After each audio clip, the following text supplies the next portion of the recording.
바사왕 고레스 원년에 여호와께서 예레미야의 입을 통하여 하신 말씀을 이루게 하시려고 바사왕 고레스의 마음을 감동시키심에 그가 온 나라에 공포도 하고 조서도 내려 이르되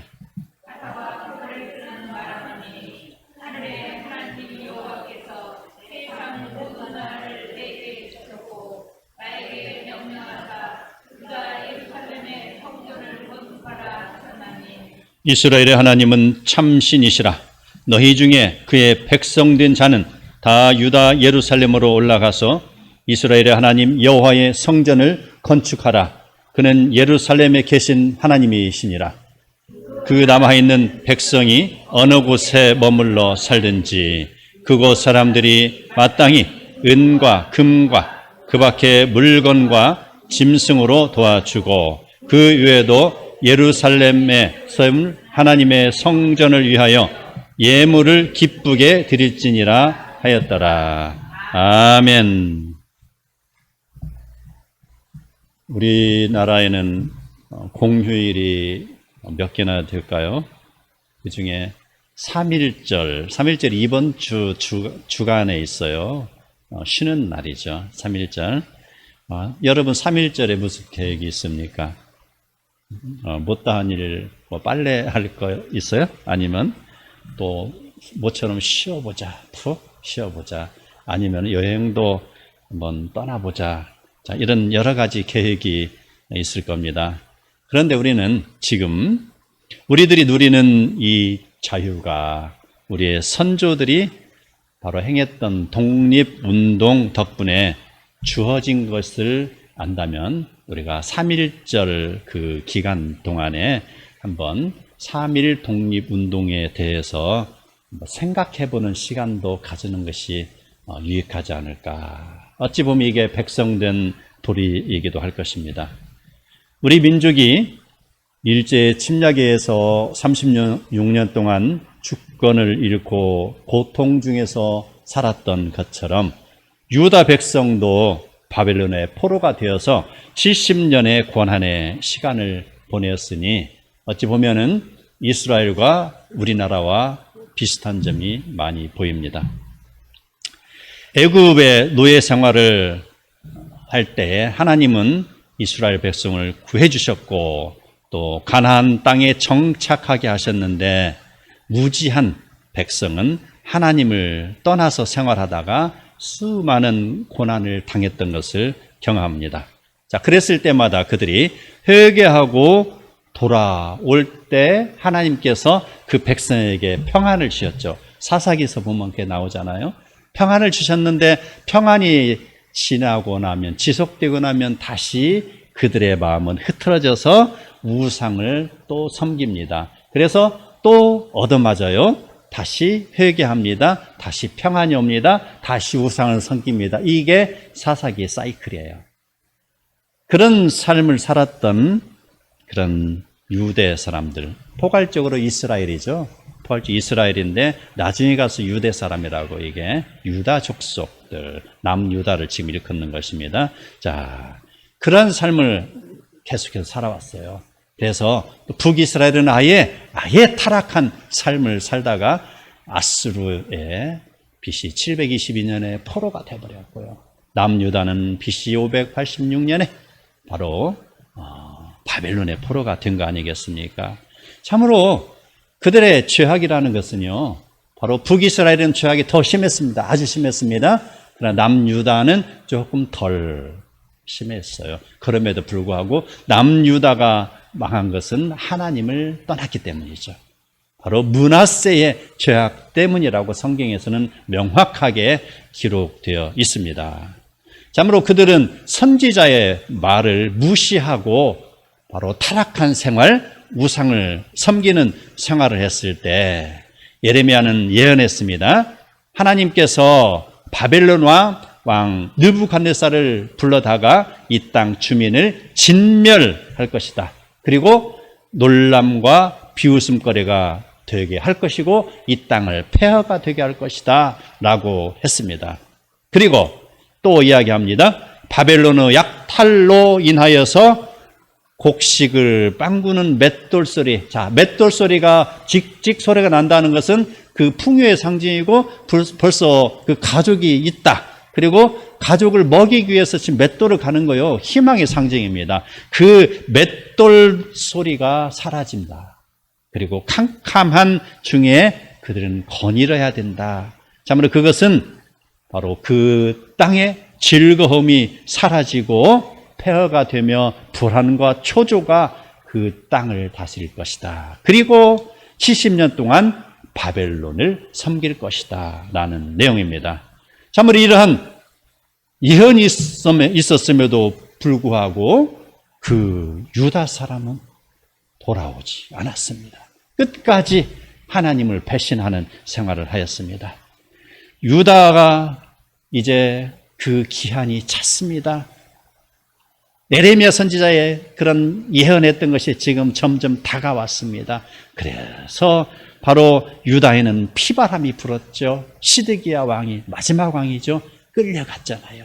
도망치다가 붙잡혀서 바로 그 왕이 보는 앞에서 왕자들이 죽임을 당했고요. 그리고 왕은 두 눈이 뽑혀서 바벨론을 끌려갔지 않습니까? 이게 이스라엘의 슬픈 역사입니다. 그럼에도 불구하고 이스라엘 백성들은 자기네들의 잘못을 깨우치지 못합니다. 그들은요, 자기 자신들이 당하는 고통을 호소하면서 이를 푸드득 갈면서 이렇게 말합니다. 하나님께서 우리에게 원하는 것이 무엇이다냐? 이게 전라도 사투리예요. 무엇이다냐? 하나님의 선민으로 선택되었는데 더 나은 것이 무엇이던가? 열국 중에서 가장 비참한 처지에 우리가 처했는데 하나님의 아들 됐다는 사실이 무슨 유익이 있는가? 라고 그들은 외치고 울부짖고 있었습니다. 자, 그런 세월 70년이 다 지나고 그 다음에 하나님께서 약속하신 그 고국으로 돌아올 것이다 라는 예언의 성취가 드디어 이루어지고 있습니다. 하나님께서는 자기 백성을 유대 땅으로 돌아오게 하시기 위하여서 환경을 조성하고 계셔요. 자, 환경을 조성하신다는 건 주변 나라를 지금 정리정돈하고 있습니다. 인류 역사는 하나님이 창조하시고 만드셨고 인간을 이 땅에 보내셨고 그 중심에 어느 민족이 있어요?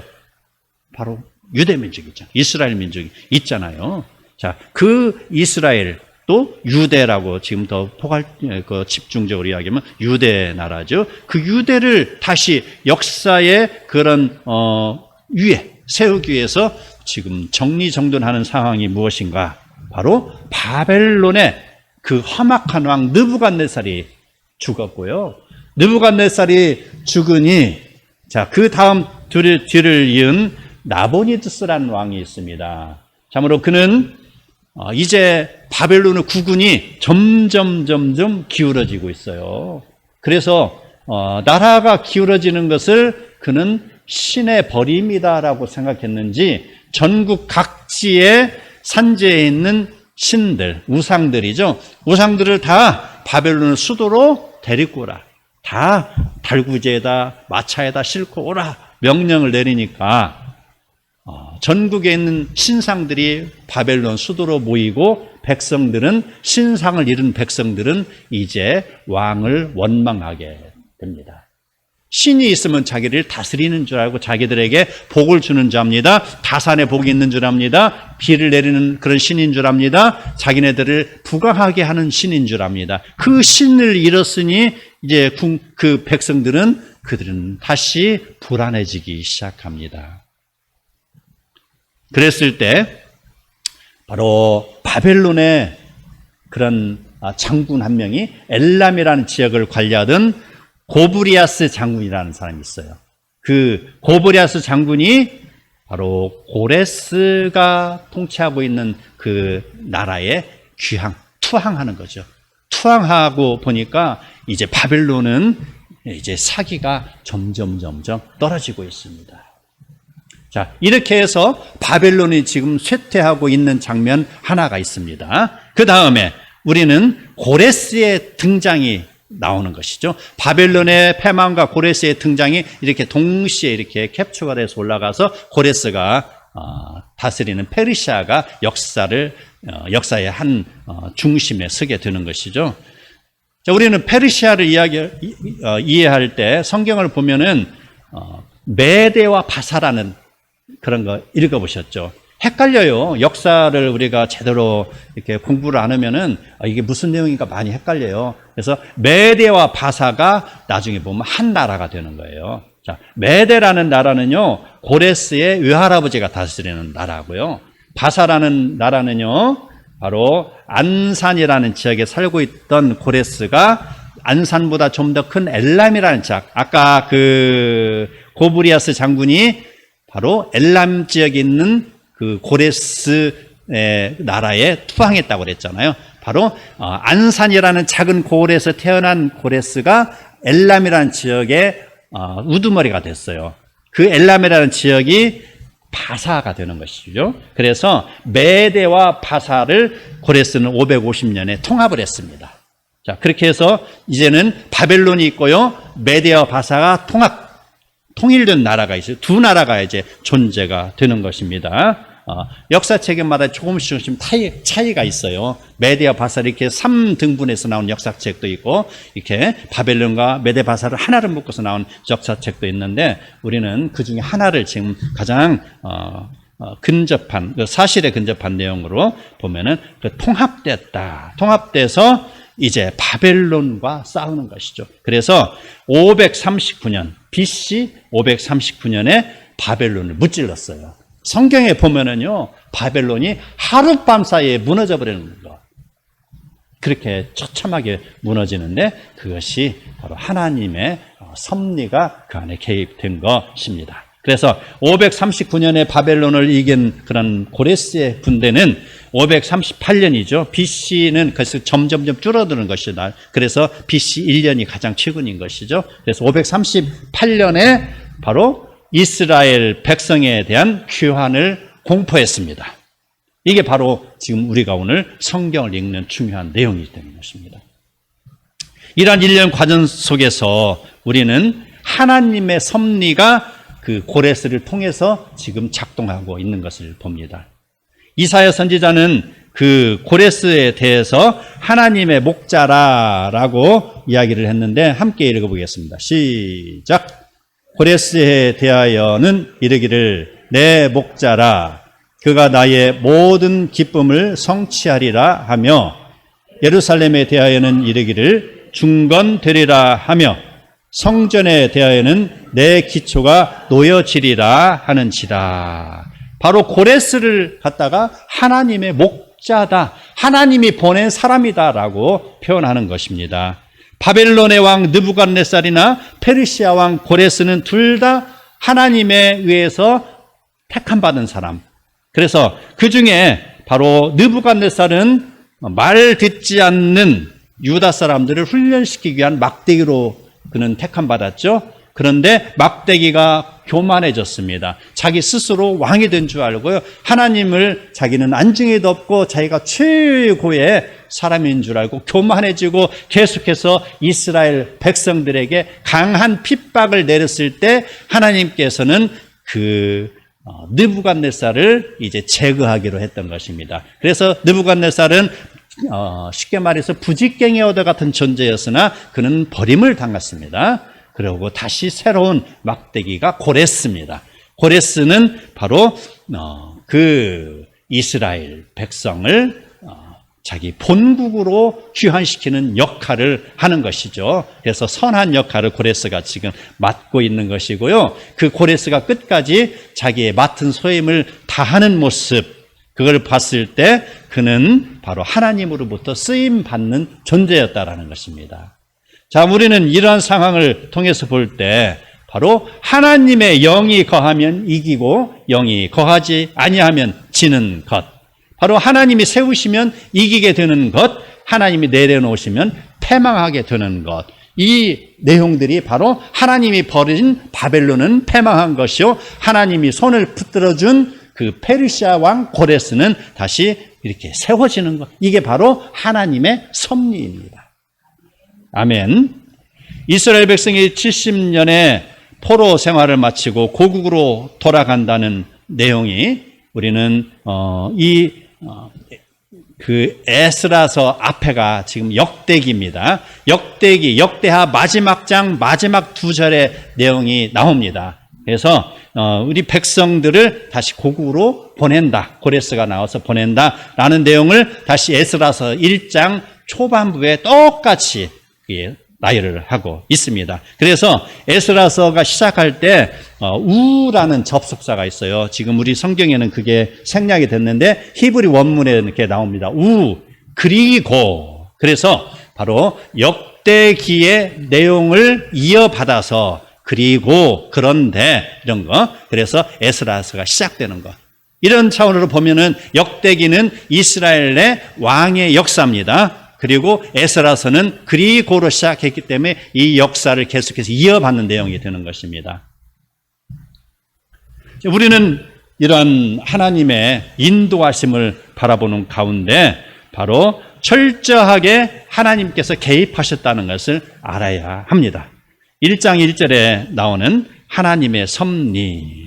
자, 바사왕 고레스 원년에 여호와께서 예레미야의 입을 통하여 하신 말씀을 이루게 하시려고 라고 했습니다. 그 입으로 하신 말씀이 예레미야 25장 11절에 기록되어 있습니다. 이 모든 땅이 폐허가 되어 놀랄 일이 될 것이며 이 민족들은 70년 동안 바벨론 왕을 섬기리라 라는 내용입니다. 그리고 바로 예언이 더 깊이 성취되는 것은 예레미야 29장 10절에 나온 것. 여호와께서 이같이 말씀하시니라. 바벨론에서 70년이 차면 내가 너희를 돌보고 나의 선한 말을 너희에게 성취하여 너희를 이곳으로 돌아오게 하리라 라는 내용입니다. 그래서 포로가 될 것이다. 포로가 되어서 다시 70년이 차면 돌아올 것이다 라는 그런 내용이 예레미야의 예언이고요. 그 예언 성취를 지금 고레스가 그것을 진행하고 있습니다. 자, 이러한 약속을 이루는 그런 내용은 고레스의 마음을 하나님이 감동시켰다라는 것입니다. 그래서 1장 1절의 내용 중반절에 보면은 바사왕 고레스의 마음을 감동시키심에 저가 온 나라에 공포도 하고 조서도 내려 이렇게 쓰였습니다. 하나님께서 그의 마음을 감동시켰다라는 것입니다. 감동시키다. 자, 조금 전에 하나님 영이 떠나면은 쇠퇴하고 하나님 영이 거하면은 그 부흥하는 그런 말씀을 드렸죠. 자, 사울에게 하나님 영을 떠났을 때 사울은 계속해서 그 나라가 혼미해졌잖아요. 지금 사무엘상 새벽 예배 계속해서 묵상하고 있는데, 그러나 다윗의 영은 계속해서 하나님 영이 거하기 때문에 다윗은 승승장구하고 있습니다. 그래서 그가 수금을 탈 때 사울에게 임했던 악신이 떠나가는 것을 보고, 또 그가 바로 골리앗이 등장하지만 하나님의 영이 임하니까 일개 목자였던 그 다윗이 강한 용기를 얻은 것입니다. 하나님의 영이 그에게 임하니까 다윗은 바로 골리앗을 이겨야 되겠다라는 그 힘이 생기고 마음의 다짐이 생기는 것입니다. 이게 바로 하나님의 감동인 것입니다. 마찬가지입니다. 고레스에게도 일개 그 안산이라는 지역에 하나의 그런 작은 그런 장군이었던 그 고레스가 바로 하나님의 영에 감동되니까 더욱더 나라가 부강해지는 것입니다. 군대가 강해지는 것입니다. 그래서 엘람을 통합합니다. 그리고 결국 바벨론을 점령을 하게 되는 것입니다. 일련의 그런 과정들이 전체적으로 하나님의 인도하심 속에서 일어난다는 사실을 우리는 알아야 됩니다. 그리고 그 고레스는 바로 하나님의 감동에 의해서 이스라엘의 포로들을 고국으로 돌아가게 한다라는 공포를 하는 것입니다. 이러한 하나님의 주권적인 개입은 고레스의 심령의 변화를 통해서 역사 속에서 하나님의 뜻을 이루어가는 모습을 보게 하는 것이죠. 1장 2절은 바로 고레스의 고백이 여기에 담겨 있습니다. 바사왕 고레스는 말하노니 하늘의 하나님 여호와께서 세상 모든 나라를 내게 주셨고 나에게 명령하사 유다 예루살렘의 성전을 건축하라 하셨나니. 바로 그가 이스라엘 백성에게 공포했던 그 내용은 바로 하나님께서 자기에게 명령했던 것을 지금 실행하는 그런 고백이 되는 것입니다. 그래서 바사왕 고레스는 바로 그가 선포하는 내용이 하늘의 신 여호와께서 세상 만국을 내게 주셨다는 고백입니다. 자기 자신의 힘으로 지금 세상을 점령한 것이 아니다라는 것이에요. 바벨론 왕 느부갓네살은요, 하나님께서 그에게 권력을 주셨고 강하게 하셨는데 결국 그는 하나님처럼 자기 자신을 높이 세웠을 때 하나님으로부터 버림당했죠. 그러나 고레스는 다릅니다. 고레스는 하나님께서 나에게 힘을 주셨다. 세상 만국을 내게 주셨다. 그리고 하나님께서 명령을 하셨다. 그 명령인 즉슨 바로 나에게 유다 예루살렘에서 성전을 건축하라는 것이다. 그리고 유다 백성을 돌려보내는 것이다. 이스라엘과 유다가 계속해서 중복돼서 나오고 있는데요. 이게 이스라엘이라는 것은 포괄적인 내용이고요. 남유다는 지금 바벨론의 포로가 됐던 남유다를 가리키는 것입니다. 그러나 지금 고레스가 여기에서 이야기했던 유다는 남유다의 백성이지만 나중에 가서 보면은요, 이스라엘 전체가 포함이 돼요. 그래서 아수르가 점령했던 지역마저도 페르시아가 점령하잖아요. 그렇기 때문에 200년 전에 포로가 되어서 끌려왔던 그 이스라엘 백성도 포로 귀환의 포로가 되는 것으로 포괄적인 해석이 가능한 것이죠. 그래서 북이스라엘의 백성도 예루살렘 그런 고국으로 돌아오는 것이고요. 남유다의 백성도 예루살렘 고국으로 돌아오는 것입니다. 그래서 이스라엘 백성이 돌아오는 것이요, 핵심적으로 유다 백성이 돌아오는 것으로 이해하면 될 것입니다. 1장 3절 4절은요 고레스의 명령입니다. 자, 그 명령이 조금 전에 말씀드렸던 그 내용을 구체적으로 이야기합니다. 이스라엘의 하나님은 참 신이시라. 너희 중에 그의 백성된 자는 다 유다 예루살렘으로 올라가서 이스라엘의 하나님 여호와의 성전을 건축하라. 그는 예루살렘에 계신 하나님이시니라. 그의 백성된 자, 여기에 그의 백성된 자는 조금 전에 이야기했던 북이스라엘의 그런 끌려갔던 그 자손도 여기에 포함이 되는 것이죠. 그래서 그 백성들은 다 예루살렘에 가서 여호와의 성전을 건축하라 라는 내용이 됩니다. 건축하라라고 했을 때는 그 건축에 필요한 경비를 대겠다는 것입니다. 그리고 물품도 조달할 수 있게 하겠다는 것이죠. 왜? 제국의 왕이기 때문에. 이렇게 해서 우리는 넓게 이해할 수 있습니다. 자, 물품과 경비를 공급하겠다는 의지는 4절에서 정확하게 나타납니다. 그 남아있는 백성이 어느 곳에 머물러 살든지 그곳 사람들이 마땅히 은과 금과 그 밖에 물건과 짐승으로 도와주고 그 외에도 예루살렘에 세울 하나님의 성전을 위하여 예물을 기쁘게 드릴지니라 라는 것이죠. 남겨진 자. 자, 남겨진 자는 성경에서 우리는 또 잠시 헷갈리는 대목이 있어요. 남유다의 백성들이 바벨론으로 포로가 되어 나갔습니다. 그렇죠? 포로가 되어 나갔을 때 그 유다 땅에는 누가 남아있어요? 남아있는 사람이 있겠죠. 자, 똑똑한 사람들은 다 포로로 잡아갔어요. 똑똑한 사람을 본토에 남겨놓으면요, 그 사람들이 다시 세력을 구축해서 바벨론을 향하여 창제를 해야 되겠죠. 그러니 지식인들을 다 잡아갔습니다. 그래서 본국에는요, 바로 똑똑하지 못한 사람들이 그곳에서 활동하고 있습니다. 남녀, 그래서 어린아이들, 여자들, 이런 사람들이 그곳에 생활하고 있습니다. 그렇게 생각할 때 남아있는 자는 지금 본국에 있는 자라고 생각할 수 있죠. 자, 본국 차원에서 보면 그 남아있는 자 맞습니다. 그러나 지금 이야기하는 남아있는 자는 페르시아의 고레스가 이야기하는 거예요. 페르시아의 고레스는 바로 본국, 페르시아의 본국에서 이야기하는 것입니다. 여기에서 남아있는 자, 지금 여기에 포로로 끌려온 자를 이야기하는 것입니다. 그 남아있는 백성이 어느 곳에 머물러 살든지 그곳 사람들이 이제 고국으로 돌아갈 것이다. 자, 고국으로 돌아갈 때는 은과 금과 모든 물건과 짐승으로 너희 백성들은 도와줘야 된다라는 내용이 담겨 있습니다. 도와준다라는 거, 국고로 도와주는 방법이 있습니다. 그리고 주변에 있는 백성들의 폐물로 도와주는 방법이 있어요. 하나님께서는 하나님의 백성이 고국으로 돌아올 때 바로 빈손으로 오게 하지 않습니다. 이스라엘 백성이 애굽에 종살이를 하였다가 출애굽해서 돌아올 때 역시 하나님께서는 주변 사람들에게 두렵게 해서 그 사람들의 은, 금, 폐물을 다 모아가지고 이스라엘 백성이 출애굽하게 만들었습니다. 역시 지금 제2의 출애굽이 바벨론에서 유대 땅으로 오는 게 제2의 출애굽입니다. 이때 역시 하나님께서는 백성을 빈손으로 오게 하지 않습니다. 그래서 마땅히 그들이 와서 성전을 짓고 성전에서 예물로 드릴 것을 하나님이 미리 준비시키고 계시는 것이죠. 그래서 남겨진 자들로 하여금 그들이 바로 이러한 재물을 가지고 돌아가게 할 것이다 라는 그런 내용입니다. 이게 바로 하나님의 전적인 사랑이요, 은혜요, 섭리인 것입니다.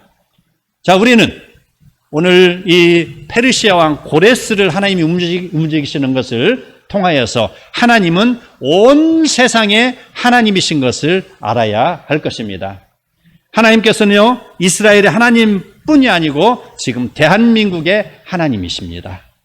죄에 빠진 이스라엘을 훈련시키려고 아수르를 움직이신 것은 하나님의 섭리죠. 바로 하나님이 온 세상의 하나님이시라는 것입니다. 또 죄에 빠진 그 여호람을 치려고 블레셋을 움직이신 하나님 또 있습니다. 교만한 바벨론을 치시려고 바로 페르시아의 왕 고레스를 움직이신 하나님이시죠. 그래서 하나님은 전 세계 만국을 다스리시는 하나님이시다라는 것이죠. 두 번째, 하나님은 인류 역사의 유일하신 주권자이십니다. 시편 47편 9절을 함께 읽겠습니다. 시작. 먼 나라의 고관들이 모이며 아브라함의 하나님의 백성이 되도다. 세상의 모든 방패는 하나님의 것이며 그는 높임을 받으시리로다. 아멘. 자, 하나님은요, 인류 역사의 유일하신 주권자이기 때문에 그 아브라함의 백성된 그 백성을 하나님은 다스리고 있어요. 하나님께서는 그 백성을 도우시고 있습니다. 그래서 하나님께서는 이 아브라함의 후손을 통해서 높임을 받으시기도 하고요. 또 그 주변 나라를 통해서도 높임을 받으시는 것입니다. 그게 바로 지금 고레스를 통해서 높임을 받으시는 모습이 나타났잖아요. 세 번째, 하나님은 천지의 주제이십니다. 마태복음 11장 25절 시작.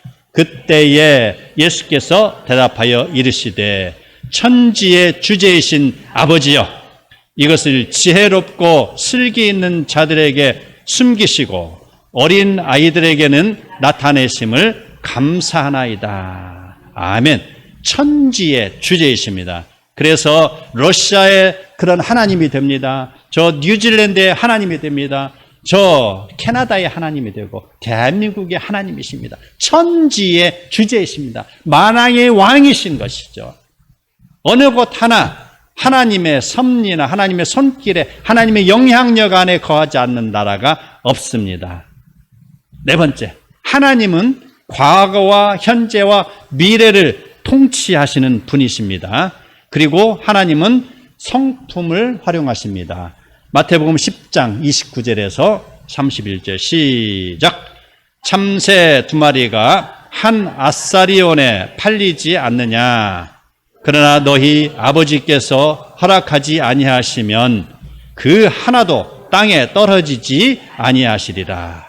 너희에게는 머리털까지 다 세신 바 되었나니 두려워하지 말라. 너희는 많은 참새보다 귀하니라. 아멘.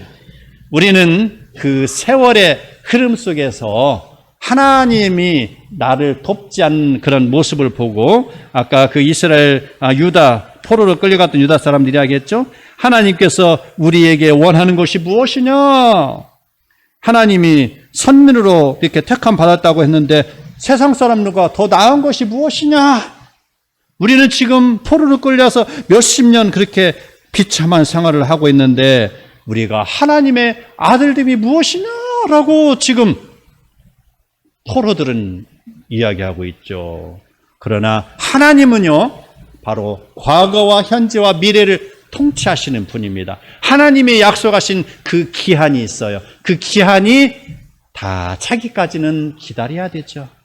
바벨론 포로에서 70년을 그런 견뎌야 됐던 그 유다 사람들처럼 우리의 인생들 역시 마찬가지입니다. 지금 내가 여러 가지 어려움에 처해 있는 것을 두고 왜 하나님께서는 내가 하나님께 그렇게 나와서 기도도 하고 예배 드리는데 왜 하나님께서는 나를 다시 새롭게 회복시켜 주지 않습니까? 라고 지금 부르짖는 성도가 있습니까? 하나님의 시간을 기다리시기 바랍니다. 하나님께서는요, 우리 성도에게 고난을 주시는 것은요, 하나님의 아름다운 백성으로 인도하시기 위한 목적이 있습니다. 우리가 준비되지 않았을 때 우리에게 거대한 부가 왔다, 명예가 왔다, 권력이 왔다 그러면은 그 사람은 하나님은 안중에도 없을 것입니다.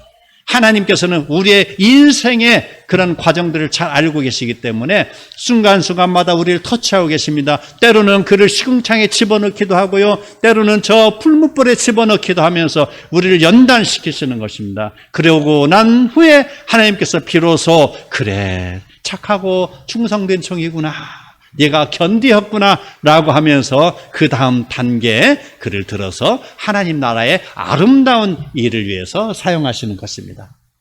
그러므로 우리는 하루하루 1년 1년 10년 10년에 그런 걸 가지고 너무 안타까워할 필요가 없습니다.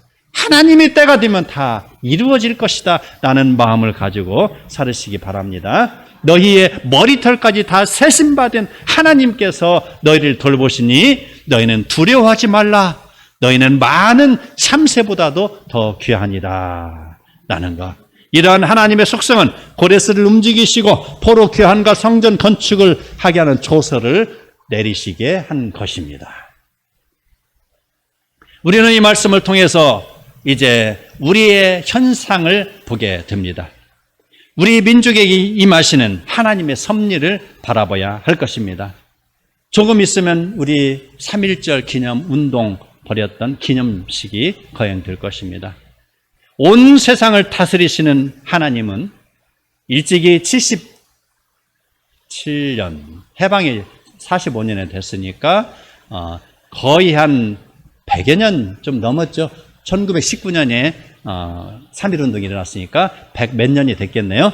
그 100 몇 년에 바로 동방 끝에 있는 조선이라고 부르는 땅을 바라보고 계셨습니다.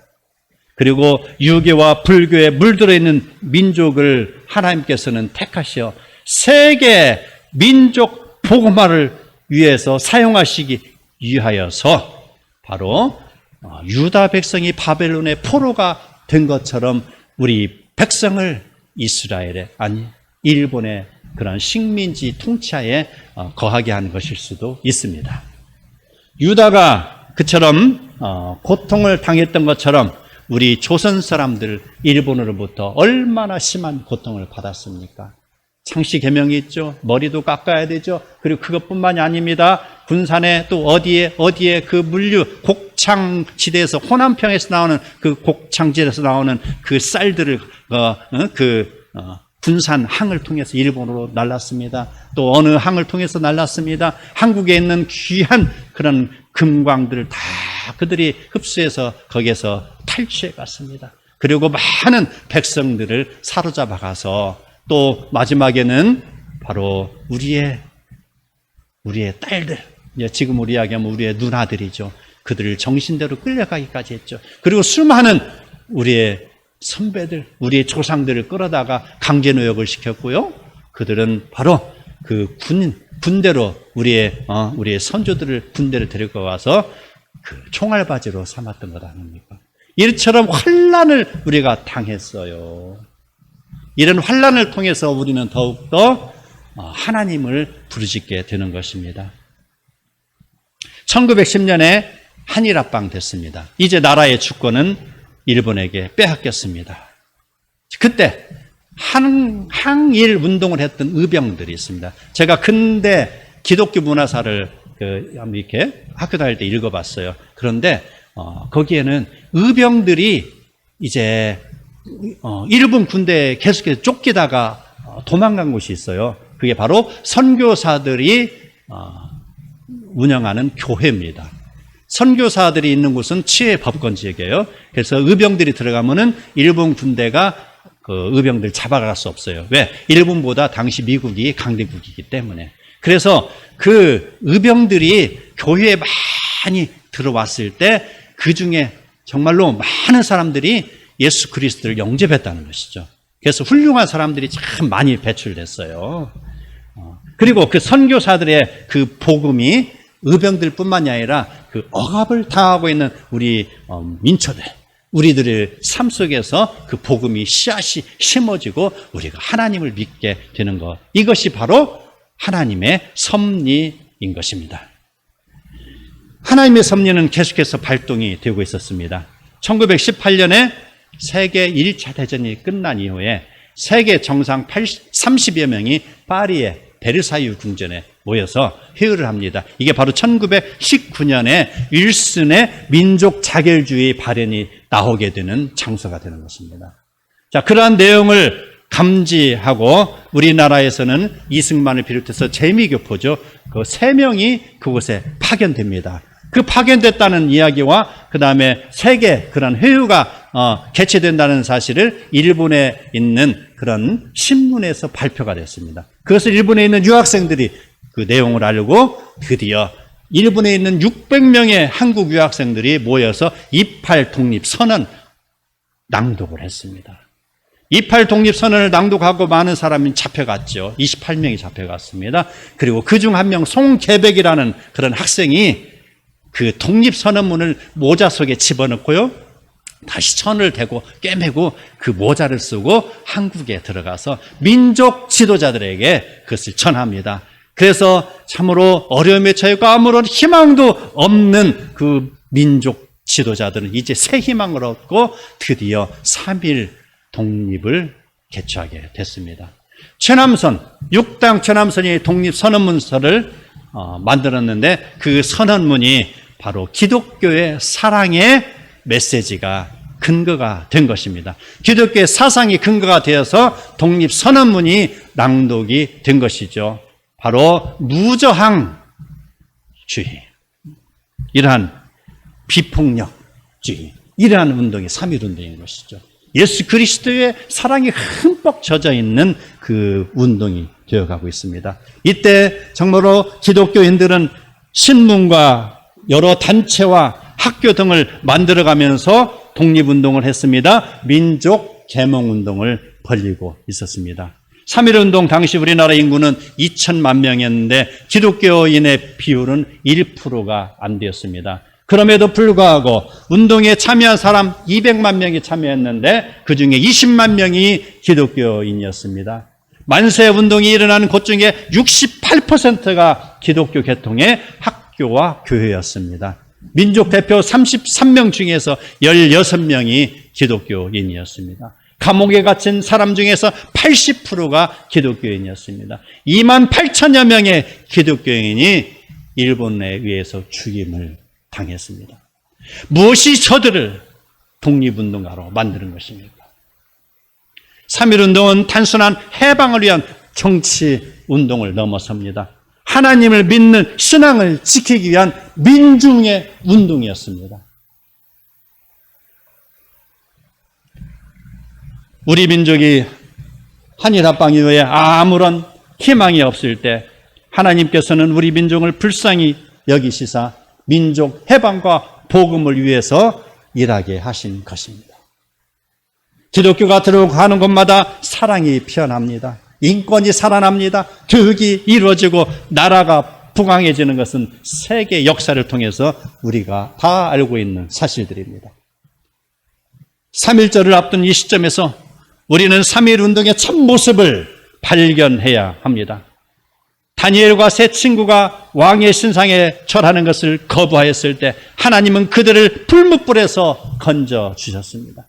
기독교인들이 신앙을 지키고 독립을 간구하였을 때 하나님이 이 나라의 해방을 허락하신 것이니, 그러므로 우리는 그릇된 신앙이나 사상이나 그런 관습이나 여러 가지 주변에 산재해 있는 동성애라든지 이런 그릇된 것은 다 배격을 해야 할 것입니다. 기독교인들이 하나님의 나라를 위하고 민족을 위하여 기도하며 이 땅의 젊은이들을 복음으로 인도하며 민족의 본이 되어 나갈 때 우리의 선배들 길선주, 이기풍, 주기철, 손양원, 안창호, 이승만, 이상재, 조만식, 서재필, 이승훈, 남궁업, 윤치호와 같은 위대한 민족의 지도자가 나와서 이 나라의 미래를 이끌어 갈 것입니다. 우리 힘으로는 결코 할 수 없습니다. 민족의 해방과 구원이 하나님의 선물이요 은혜인 것을 깨닫고 오늘 또 하나님께 부르짖고 응답을 구해야 할 것입니다. 구하라, 찾으라, 두드리라는 신앙의 삶이 우리의 삶의 현장에서 드러날 때 하나님의 구원하심이 이어질 것입니다. 에스라서의 이스라엘의 회복의 역사 속에 그런 이 회복의 역사, 이 내용들이 역사 속에서 그런 지나가는 하나의 그런 소설과 같은 이야기가 아니고 21세기를 살아나가는 우리의 생활 속에서 적용이 되어야 할 것입니다. 어둠에 갇힌 나의 삶이 깨어나고 믿지 않는 가족이 예수를 찾으며 잠잠한 교회가 깨어나고 민족이 일어나는 복으로 이어질 것입니다. 이번 주 주부에 올린 저의 3.1절에 관한 시 한 편을 낭송하면서 설교를 마치고자 합니다. 어두운 밤 민족의 가슴이 잠겨 아무런 희망이 보이지 않을 때 윌슨 대통령이 주장한 한 편의 소식이 들려왔네. 유학생들이 듣고 적국에서 28 독립선언을 하였으니 운동의 불길이 한반도에 불어와 대한 독립 만세 운동으로 전국 강산을 물들이고 있네. 민족의 지도자들이 일어나고 교회들이 일어나고 학교가 움직이고 시장으로 번져가고 3.1 운동의 외침소리는 민족의 심지를 태우고 있도다. 천지의 주제이신 하나님이 민족의 해방을 이루시면 하나님의 나라를 이루기 위함이니 이제 모두 일어나 열방을 향하여 달려가거라.